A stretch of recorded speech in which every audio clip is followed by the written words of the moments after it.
Malakas yung hangin dito.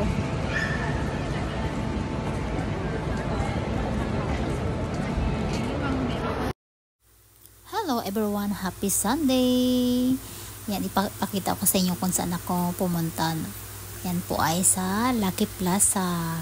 Hindi pa po yan busy. At saka dito na po kami sa Tanjong Pagar. Hindi kami nakasimba kasi nga late na yung pinsan ko. Kaya we decided to go Tanjong Pagar. Kaya napa-early kami dyan.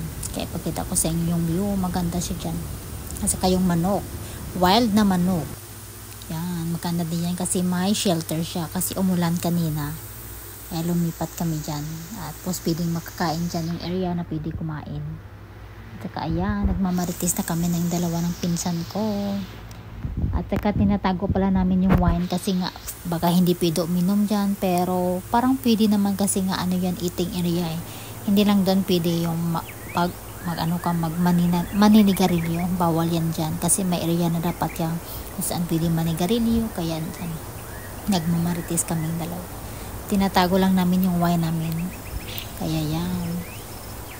Nakapag-lunch na kami dyan. After lunch, nag-picture-picture at saka nag-picture-picture kami at saka dyan, bumalik kami dyan sa upuan namin at nagchichismisan kaming dalawa. At kumakain kami ng chips. Thank you guys!